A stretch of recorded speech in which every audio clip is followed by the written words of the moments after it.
What's up, YouTube? This is Too Raw for TV.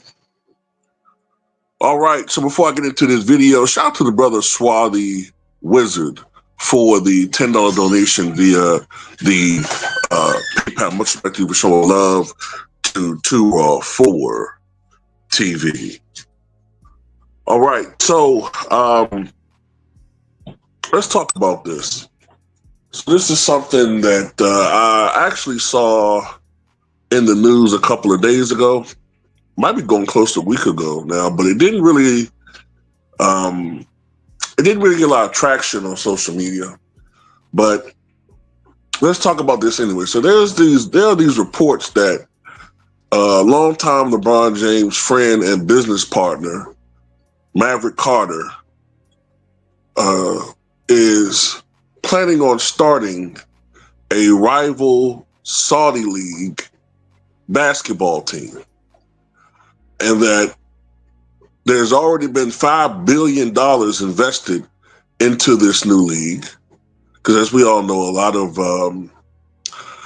a lot of money in Saudi Arabia, in that region of the country. You have a lot of people who are now invested in sports. We see it in boxing.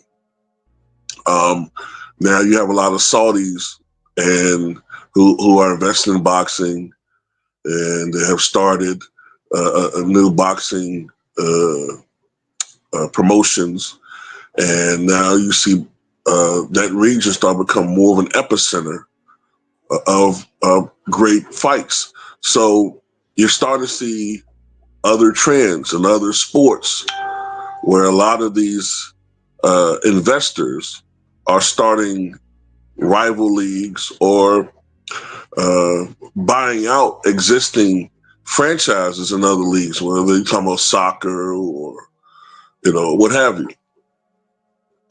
So the idea is that this league would rival the NBA, right?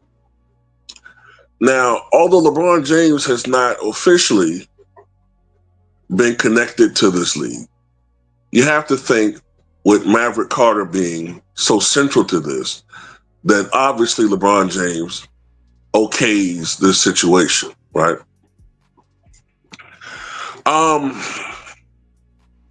There aren't a lot of details involved in this situation. I look at it like this. On the one hand, obviously LeBron James knows about this situation, and LeBron James is not a loyal person.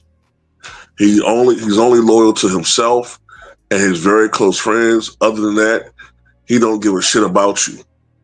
If it is a thing with loyalty with him, it's one way. He expects you to be loyal to him and only him.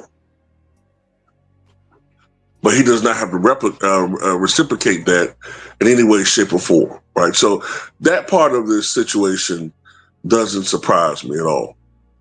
I don't think that this league would be much of a rival to the NBA, but I do think it's possible if they take the angle of trying to build, say, a league predicated on women. I think it could rival the WNBA because, when you look at WNBA salaries, right? Caitlyn Clark is making, $80,000? Now, I know she makes 99% of her money as far as endorsements. But what is her salary, like $80,000? And I think the highest paid WNBA players make $200,000. That's not a lot of money in today's, inflationary climate, especially when you look at the fact that, Brittany Griner, who got into that whole legal bullshit in Russia a couple of years ago, that was primarily because a lot of these girls go overseas to play in other leagues to make more money. I saw something that said that, and they just did an estimate here, that Caitlyn Clark, who makes $84,000, I think, this year, somewhere around that ballpark. I think last year she made, her rookie year was 70-something thousand. So she makes $84,000 this year in WNBA. They estimated that, and it just, this is, when I say estimate, I mean these are very ballparkish figures. It could be off by several hundred thousand, either, well, if anything, underestimated. But they were saying that in one article, she could be making in this new league, especially if it goes well, if they get all of the established or a lot of the great established stars sign over to this new league when they become available. They said a woman like Caitlyn Clark could be making $250,000 a game. That's serious money. And one of the things these girls are talking about is they want more money. Now, I know a lot of people crap on the game and crap on these girls, and there's this very weird anti-WNBA pro Caitlyn Clark movement going on, which doesn't make any sense because you want the WNBA to be prosperous, but it's almost like Caitlyn Clark fans want to simultaneously have the WNBA worship her, but at the same time they want to crap on the league. It's like they're fighting their racism on this whole situation, right?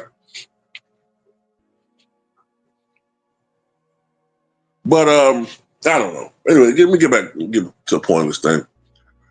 I don't know. I don't know whether this thing will be successful or not when it comes to WNBA. Maybe. If I had to take a guess at it, though, well, you know what? I don't know. I can't really be certain about that. I don't think it'll be a rival to the NBA. No, that's not going to happen. The NBA is too firmly entrenched as a league, and you know, I just don't think that that's going to happen as far as it being a rival to the NBA. But the WNBA, possibly. Who knows? Especially if the Saudi league, let's just say hypothetically, they actually do listen to what fans are saying. And, you know, they have a different culture out there and they promote the game differently. And let's say they do what we always say they should do, which is lower the goddamn rims. Lower the rims because females are just built differently than men, obviously. They don't have quite the same athletic ability that men have. Lower the damn rims. And, you know, look, fuck all these feminists or what they talking about. They're not the ones coming and watching the games. They can sit there and critique all they want to, but they're not the ones actually watching the basketball games. Men are trying to watch it, make the game more appealing. Yes, dress sexily. Remember how awesome the lingerie league was, the football league was, until feminists ruined it, complaining, even though they don't watch the fucking thing. And then men, what happened? Men stopped watching. Now, last I learned, that league, I think they folded. Or they damn near about to. So anyway, not saying making the WNBA a gimmick. Don't make it gimmicky. But, I mean, come on. So, look, if the hypothetical Saudi-run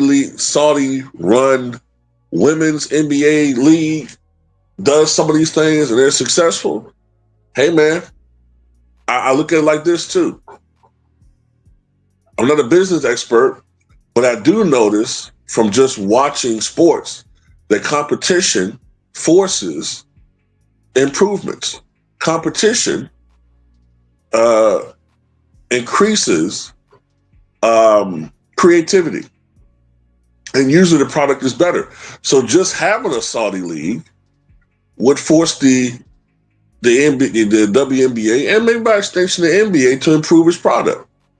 Because we don't have any competition, things start becoming decayed a little bit. We saw that with wrestling.